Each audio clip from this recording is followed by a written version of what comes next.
میدونید فیلم های جدید اونجرز به چه صورتن؟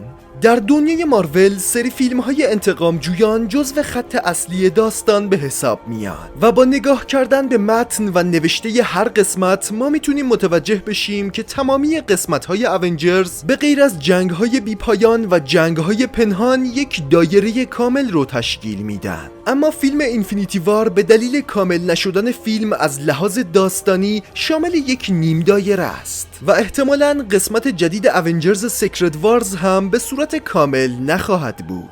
و نکته جالبتر اینجاست که تمامی 6 قسمت اونجرز نشان دهنده 6 سنگ ابدیت دنیای مارول هستند. من هیچی برای تو ندارم کاپیتان، نه مختصات دارم، نه سرنخ، نه راهکار، نه چاره، هیچی. به تو هم اعتماد ندارم، دروغگو. بیا اینو بگیر، خودت پیداش کن، اینو بگیر و قایم شو.